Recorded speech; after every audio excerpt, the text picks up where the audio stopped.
Hello എല്ലാവർക്കും നമസ്കാരം. പുതിയൊരു വീഡിയോയിലേക്ക് സ്വാഗതം. നമുക്കിന്ന് ഈ വീഡിയോയിലൂടെ ക്ലാസിക്കൽ ഇക്വിലിബ്രിയം മോഡൽ എന്താണെന്ന് മനസ്സിലാക്കാം. അതായത് ഈ മോഡൽ ഒരുപാട് അസംഷൻസിന്റെ ബേസിലാണ് റൺ ചെയ്യുന്നത്. അതായത് പ്രൈസും വേജസ് ഒക്കെ ഫ്ലെക്സിബിൾ ആയിരിക്കും, ഫുൾ എംപ്ലോയ്മെന്റ് ആയിരിക്കും, എക്കണോമിയിൽ എപ്പോഴും ഫുൾ എംപ്ലോയ്മെന്റ് ആയിരിക്കും. ഇങ്ങനെ ഒരു ഒട്ടനവധി അസംഷൻസ് ഉണ്ട്. അതെല്ലാം നമുക്ക് വിശദമായിട്ട് മനസ്സിലാക്കാം. വീഡിയോയിലേക്ക് കിടക്കാം. Classical equilibrium model. The classical equilibrium model, അതായത് ഈ model often associated with classical economics. അതായത് ക്ലാസിക്കൽ എക്കണോമിക്സുകൾ ആയിട്ടാണ് ഇത് ബന്ധപ്പെട്ട് കിടക്കുന്നത്. ആഡം സ്മിത്ത്, ഡേവിഡ് റിക്കാർഡോ, മാൽത്തസ് ഒക്കെ ഇല്ലേ, ഇപ്പൊ ജീൻ ബാപ്റ്റിസ്റ്റ്. അപ്പം ഇതൊക്കെ ക്ലാസിക്കൽ ആയിട്ടുള്ള എക്കണോമിക്സ് ആണ്. ഓക്കെ, അപ്പം ഇവരുടെ വ്യൂ പോയിന്റ്സ് ആണ് ഇതിൽ വരുന്നത്. Is based on several core assumption. ഞാൻ ആദ്യം പറഞ്ഞതുപോലെ ഫ്ലെക്സിബിൾ പ്രൈസ് ആൻഡ് വേജസ് ആയിരിക്കും, ഇങ്ങനെയുള്ള അസംഷൻസ് ഒക്കെ ഉണ്ട്. ഫുൾ എംപ്ലോയ്മെന്റ്, അതായത് എല്ലാ factors of production, land, labour, capital, entrepreneur, എല്ലാ ഫാക്ടേഴ്സ് ഓഫ് പ്രൊഡക്ഷനും എന്ത് ചെയ്യുന്നു, ഒരു എക്കണോമിയിൽ യൂസ് ചെയ്തിരിക്കുകയാണ്. ഫുൾ എംപ്ലോയ്മെന്റ് ആണ്. അത് ഇനി തൊഴിൽ ചെയ്യാനാണ്, അതായത് അൺഎംപ്ലോയ്മെന്റ് ഒന്നും ഇല്ല. എല്ലാ മെഷീൻസ് യൂസ് ചെയ്തു, എല്ലാ ലാൻഡ് യൂസ് ചെയ്തു, അങ്ങനെ ഒരു അവസ്ഥയാണ് ഫുൾ എംപ്ലോയ്മെന്റ് എന്ന് പറയുന്നത്. അതൊരു അസംഷൻ ആണ്.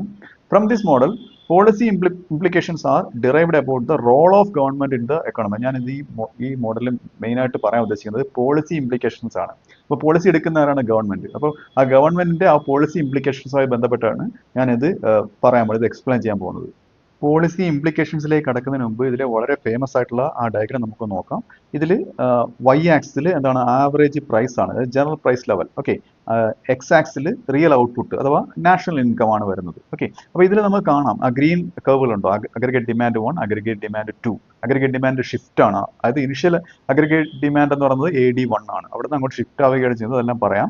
പിന്നെ ആ supply curve, short turn aggregate supply curve SRAS1 ഉണ്ട്, short turn aggregate supply curve അതായത് SRAS2 ഉണ്ട്. അപ്പോൾ അത് രണ്ടും കൂടെ, അതായത് ഇനിഷ്യൽ സപ്ലൈ കർവ് വെച്ചാൽ SRAS1 ആണ്. ഇപ്പോൾ SRAS1ഉം AD1ഉം ഇന്റർസെക്ട് ചെയ്യുന്ന ആ YF എന്നുള്ള ഔട്ട്പുട്ട് ആണ് ഇനിഷ്യൽ ആയിട്ടുള്ള ആ ഒരു സ്റ്റേജ് എന്ന് പറയുന്നത്. അവിടെ പ്രൈസ് ലെവൽ P1 ആണ് കേട്ടോ. ഓക്കെ, അപ്പോൾ ഇത് ഇത്രയാണ് നമ്മൾ കർവ് സംബന്ധമായിട്ട് മനസ്സിലാക്കേണ്ടത്. പിന്നെ ഒരു Y ആക്സിന് പാരലൽ ആയിട്ടുള്ള ഒരു സപ്ലൈ കർവ് ഉണ്ട്, long run aggregate supply curve. Okay, അപ്പം ഇതെന്ന് പറയുന്നത് ഫിക്സ്ഡ് ആണ്. ഓക്കെ, അപ്പോൾ ലോങ് റണ്ണിൽ അഗ്രിഗേറ്റ് സപ്ലൈ എന്ന് പറയുന്നത്, അതായത് ഒരു രാജ്യത്ത് ഉൽപ്പാദിപ്പിക്കുന്ന ഉൽപ്പന്നങ്ങൾ എന്ന് പറയുന്നത് എന്താണ്, സാധനങ്ങളുടെയും സേവനങ്ങളുടെയും പ്രൊഡക്ഷൻ എന്ന് പറയുന്നത് ഫിക്സ്ഡ് ആണ് എന്നാണ് ആ വെർട്ടിക്കൽ Y ആക്സിന് പാരലായിട്ട് നിൽക്കുന്ന ആ LRAS, long run aggregate supply curve കാണിക്കുന്നത്. ഇനി ഇതിന്റെ ഒരു മെക്കാനിസം ഞാൻ പറയാം. ഇതിൽ പ്രധാനമായിട്ടും മനസ്സിലാക്കേണ്ട ഒന്നേ ഉള്ളൂ, എപ്പോഴും എക്കണോമി ആ YF എന്നുള്ള ആ ഒരു ഔട്ട്പുട്ട് ലെവലിലേക്ക് തിരിച്ചെത്തും എന്നാണ് ഇതിന്റെ ഇവർ ആത്യന്തികമായിട്ട് പറഞ്ഞു വെക്കുന്നത്. ഓക്കെ, അപ്പോൾ ഇത് എങ്ങനെയാണ്, ആദ്യം അഗ്രിഗേറ്റ് ഡിമാൻഡ് AD1 നിന്നും AD2ലേക്ക് ഷിഫ്റ്റ് ചെയ്യുന്നു. ഓക്കെ, AD2ലേക്ക് ഷിഫ്റ്റ് ചെയ്യുമ്പോഴത്തേക്ക് നമുക്ക് കാണാം പ്രൈസ് ലെവൽ എന്ത് ചെയ്യുന്നു, അപ്പം പുതിയ ഇക്വിലിബ്രിയം ഉണ്ടാവുകയാണ്. അത് അവിടുത്തെ സപ്ലൈ കർവ് ഏതാണ്, SRAS1 ആണ്. ഓക്കെ, AD2ലേക്ക് ഷിഫ്റ്റ് ചെയ്യുമ്പോഴത്തേക്ക് എന്ത് സംഭവിക്കുന്നു, ഇക്വിലിബ്രിയം ലെവൽ ഏതിലേക്ക് മാറുന്നു, പിന്നെ പുതിയൊരു ഇക്വിലിബ്രിയം ലെവലിലേക്ക് മാറുന്നു. അവിടെ പ്രൈസ് ലെവൽ P2 ആണ്. ഔട്ട്പുട്ട് കൂടുന്നുണ്ട്, അഗ്രിഗേറ്റ് ഡിമാൻഡ് കൂടുമ്പോഴത്തേക്ക് അവിടെ ഔട്ട്പുട്ട് കൂടുന്നതായിട്ട് കാണിക്കുന്നുണ്ട്. അതായത് YF ൽ നിന്ന് Y1ലേക്ക് ഔട്ട്പുട്ട് കൂടുകയാണ്. ഓക്കെ, അപ്പോൾ ഇങ്ങനെ വരുമ്പോഴത്തേക്ക് P1 നിന്ന് P2ലേക്ക് പ്രൈസ് ലെവൽ കൂടി, അപ്പോഴത്തേക്ക് എന്താണ് അവിടെ എക്കണോമിയിൽ സംഭവിക്കുന്നത്, അപ്പം എക്കണോമിയുടെ പൊട്ടൻഷ്യലിന് എബോവ് ആണ് പ്രൊഡ്യൂസ് ചെയ്യുന്നത്. എക്കണോമിക്ക് ഇത്ര കപ്പാസിറ്റി ഉള്ളൂ, അതിനെക്കാട്ടിലും എബോവ് ആണ് പ്രൊഡ്യൂസ് ചെയ്യുന്നത്. അപ്പോൾ Y1 എന്ന് പറയുന്ന ഔട്ട്പുട്ട് YF-നെക്കാട്ടിലും ഗ്രേറ്റർ ആയിട്ടാണ് നിൽക്കുന്നത്. ഇങ്ങനെ വരുമ്പോഴത്തേക്ക് അവിടെ എന്തുണ്ടാവും, ഇൻഫ്ലേഷണറി പ്രഷർ ഉണ്ടാവും, പണപ്പെരുപ്പം ഉണ്ടാവും. മനസ്സിലായില്ലേ? അപ്പം ഇത് സാധനങ്ങൾ ഒക്കെ വില കൂടുകയാണ്. ഇങ്ങനെ വരുമ്പോഴത്തേക്ക് സാധനങ്ങൾക്ക് ഇൻഫ്ലേഷണറി പ്രഷർ വരുമ്പോഴത്തേക്ക് ഈ short run aggregate supply curve അതിന് ഒരു ഷിഫ്റ്റ് ഉണ്ടാവും. ഓക്കെ, അതായത് വില ഒരുപാട് ഇങ്ങനെ ഇൻഫ്ലേഷൻ വരുമ്പോഴത്തേക്ക് എന്താണ്, പ്രൊഡക്ഷൻ കുറയും, സപ്ലൈ കുറയും. അതായത് short run aggregate supply curve SRAS1 നിന്ന് SRAS2ലേക്ക് ഷിഫ്റ്റ് ചെയ്യും. എന്ത് കാരണത്താലാണ് ഷിഫ്റ്റ് ചെയ്യുന്നത്, കോസ്റ്റ് കൂടുന്നതുകൊണ്ട്. ഇൻഫ്ലേഷൻ വരുമ്പോഴത്തേക്ക് കോസ്റ്റ് കൂടി, ടൈറ്റ് ലേബർ മാർക്കറ്റൊക്കെ ഉണ്ടായി, അങ്ങനെയാണ് SRAS1 നിന്ന് SRAS2ലേക്ക് ഒരു ഷിഫ്റ്റ് ഉണ്ടാവുന്നത്. ഓക്കെ, അങ്ങനെ അതാണ് ആ ആരോ മാർക്കിന്റെ ഡയറക്ഷൻ കാണിച്ചിരിക്കുന്നത്. ഫസ്റ്റ് AD1 നിന്ന് AD2ലേക്ക് ഷിഫ്റ്റ് ചെയ്തു, പിന്നെ SRAS1 നിന്ന് SRAS2ലേക്ക് ഷിഫ്റ്റ് ചെയ്യുന്നത്. എന്ത് കാരണം, ഇൻഫ്ലേഷണറി പ്രഷർ കാരണം കോസ്റ്റ് കൂടി, സപ്ലൈ കുറഞ്ഞു. മനസ്സിലായില്ലേ? വീണ്ടും തിരിച്ച് എവിടേക്ക് തന്നെ വരികയാണ്, YF എന്നുള്ള ഔട്ട്പുട്ടിലേക്ക് തന്നെ വരികയാണ്. ആ ഒരു സ്പൈറലാണ് കാണിക്കുന്നത്. അതായത് എക്കോണമി എപ്പോഴും ആ YF എന്നുള്ള ഔട്ട്പുട്ടിൽ തന്നെ നിൽക്കും. ആ YF എന്നുള്ള ഔട്ട്പുട്ട് ഏത് സപ്ലൈ കർവിലാണ് വരുന്നത്, ലോങ് റൺ അഗ്രിഗേറ്റ് സപ്ലൈ കർവിലാണ് വരുന്നത്. ഓക്കെ, അപ്പോൾ ഇതാണ് ഇതിന്റെ ഈ കോർ എന്ന് പറയുന്നത്, കോർ ഐഡിയ എന്ന് പറയുന്നത് ഈ ഡയഗ്രത്തിന്റെ. ഇനി നമുക്ക് ഇതിന്റെ പോളിസി ഇംപ്ലിക്കേഷൻസിലേക്ക് കടക്കാം. അല്ല, ആദ്യത്തേത് മിനിമൽ ഗവൺമെന്റ് ഇന്റർവെൻഷൻ ആണ്. ഗവൺമെന്റ് എക്കണോമിയിലുള്ള ഇന്റർവെൻഷൻ, അത് ഇടപെടുന്നത് കുറച്ചാണ് ഇടപെടുന്നതെന്നാണ് പറയുന്നത്. അതായത് അസംഷൻ, ഇതിൽ വരുന്ന assumption, markets are self correcting. ആർക്ക് പ്രാധാന്യമില്ല, ഗവൺമെന്റിന് പ്രാധാന്യമില്ല. മാർക്കറ്റിൽ ഇപ്പം ഷോർട്ടേജ് ഓഫ് സപ്ലൈയോ ഷോർട്ടേജ് ഓഫ് ഡിമാൻഡോ എന്തൊക്കെ ഉണ്ടെന്നുണ്ടെങ്കിൽ അത് സെൽഫ് കറക്റ്റ് ചെയ്യുന്നതാണ് ഇതിന്റെ അസംഷൻ എന്ന് പറയുന്നത്. ഇതിൽ വരുന്ന ഇംപ്ലിക്കേഷൻ എന്താണ്? Government should not interfere with the economy through fiscal or monetary policy. ഈ പോളിസികൾ കൊണ്ട് ഗവൺമെന്റ് ഇടപെടരുത് എക്കണോമിയിൽ. അതായത് മാർക്കറ്റ് അത് ഓട്ടോമാറ്റിക്കായിട്ട് കറക്റ്റ് ആയിക്കോളും.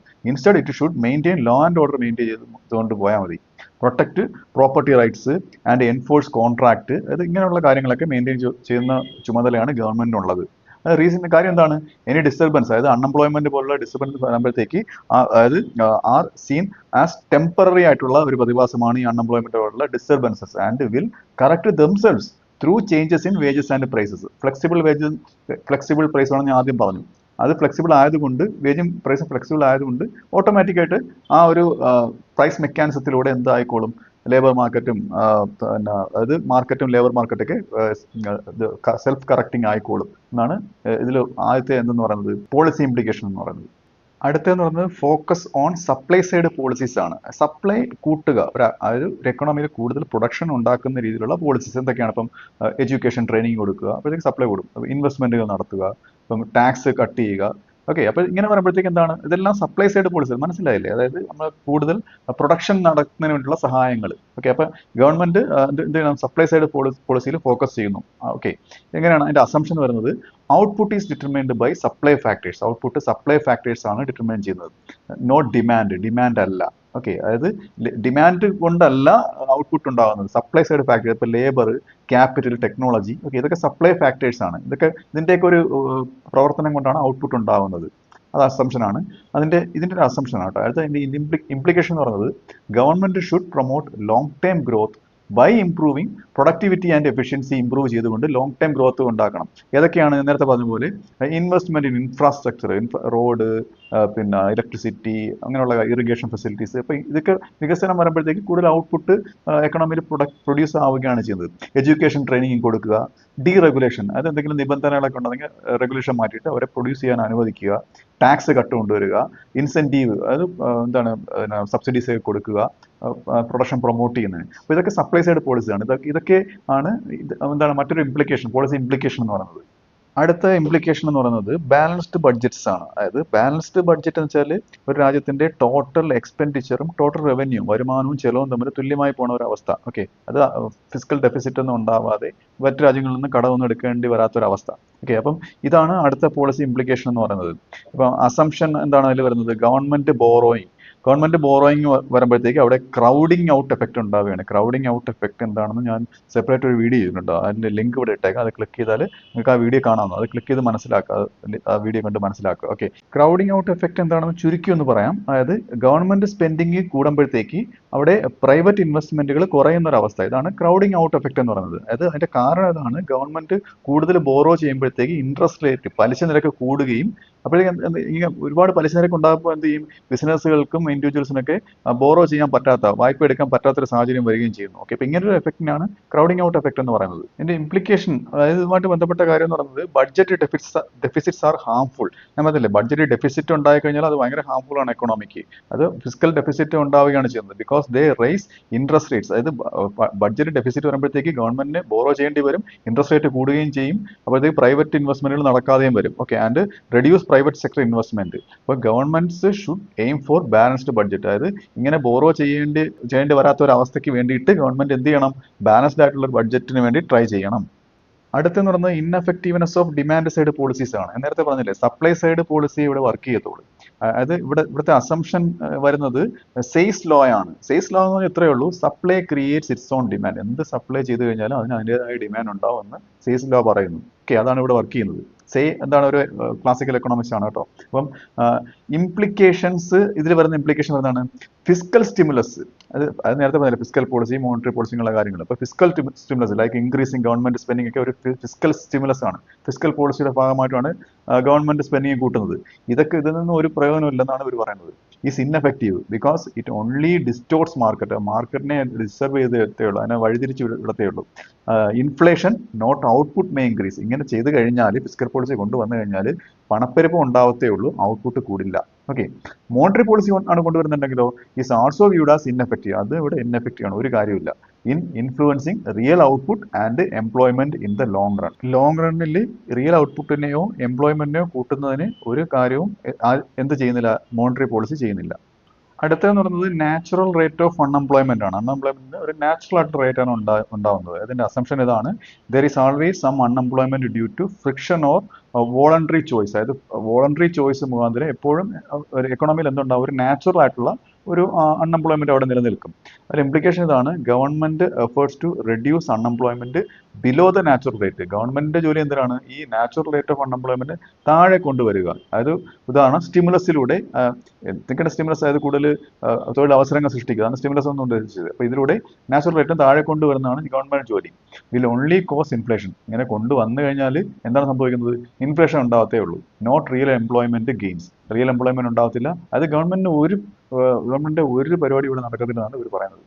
അടുത്തത് importance of wage and price flexibility. അതായത് വേജ് ആൻഡ് പ്രൈസ് ഫ്ലെക്സിബിൾ ആണെന്ന് ഞാൻ പറഞ്ഞിരുന്നു. അതിന്റെ ഒരു പ്രാധാന്യമാണ് പറയാൻ പോകുന്നത്. അതിന്റെ അസംഷൻ ഇതാണ്, ഇതിൽ വരുന്ന അസംഷൻ ഇതാണ്: wages and prices adjust freely to changes in demand and supply. Demand and supply അതിനനുസരിച്ച് വേജും പ്രൈസും എന്ത് ചെയ്യും? ഫ്രീ ആയിട്ട് അഡ്ജസ്റ്റ് ചെയ്യുകയാണ്. ഫ്രീലി, അതായത് വിത്തൗട്ട് ഒരു ബാഹ്യമായിട്ടുള്ള ഒരു ഫോഴ്സ് ഇല്ലാതെ ഓട്ടോമാറ്റിക്കായി അഡ്ജസ്റ്റ് ചെയ്യുകയാണ് ചെയ്യുന്നത്. അതിന് ഇംപ്ലിക്കേഷൻ എന്താണ് പറയുന്നത്? എനി ഡിസിക്ലിബ്രിയം, എന്തെങ്കിലും ഡിസിക്ലിബ്രിയം, ലൈക്ക് അൺഎംപ്ലോയ്മെന്റ് പോലെയുള്ള ഒരു ഡിസിക്ലിബ്രിയം ഉണ്ടായിക്കഴിഞ്ഞാൽ, തൊഴിലില്ലായ്മ നിലനിന്ന് കഴിഞ്ഞാൽ, അപ്പോൾ അവിടെ ഡിസിക്ലിബ്രിയം ആണ്. അതായത് അൺഎംപ്ലോയ്മെന്റ് ഡിസിക്ലിബ്രിയം ആവുകയാണ്. ലേബർ മാർക്കറ്റിൽ ലേബേഴ്സിന്റെ ഡിമാൻഡും സപ്ലൈയും തമ്മിൽ തുല്യമാവാതെ വരുന്നൊരവസ്ഥ. ഇങ്ങനെ വന്നു കഴിഞ്ഞാൽ ഓട്ടോമാറ്റിക് ആയിട്ട് ഇത് കറക്റ്റ് ആവുമെന്നാണ് പറയുന്നത്. So there is no need for government to intervene. Government ഇടപെടേണ്ട ഒരു ആവശ്യമില്ല ഇൻ ലേബർ മാർക്കറ്റിൽ ഇടപെടേണ്ട ആവശ്യമില്ല. ഗവൺമെന്റ് എങ്ങനെയാണ് ലേബർ മാർക്കറ്റ് ഇടപെടുന്നത്? മിനിമം വേജസ് കൊണ്ടുവന്നുകൊണ്ട്, അല്ലെന്നുണ്ടെങ്കിൽ ട്രേഡ് യൂണിയൻ സപ്പോർട്ട് ചെയ്തുകൊണ്ടൊക്കെ ഗവൺമെന്റ് ഇന്റർവെയിൻ ചെയ്യും. അതാണ് ബ്രാക്കറ്റ് കൊടുത്തേക്കുന്നത്. അപ്പോൾ അങ്ങനെ ചെയ്തു കഴിഞ്ഞാൽ അവിടെ പ്രശ്നമാവുകയാണ് ചെയ്യുന്നത്. ഓട്ടോമാറ്റിക്കായിട്ട് അത് കറക്റ്റ് ആയിക്കോളും, ഗവൺമെന്റും ഉണ്ടായിരുന്നാൽ മതി. ഓക്കെ, ഇതാണ് ഇതിന്റെ ഒരു പോളിസി ഇംപ്ലിക്കേഷൻ എന്ന് പറയുന്നത്. അപ്പോൾ ഈ വീഡിയോ നിങ്ങൾക്ക് മനസ്സിലായെന്ന് വിശ്വസിക്കുന്നു. അടുത്ത വീഡിയോയുടെ മറ്റൊരു വിഷയമായി വീണ്ടും കാണാം.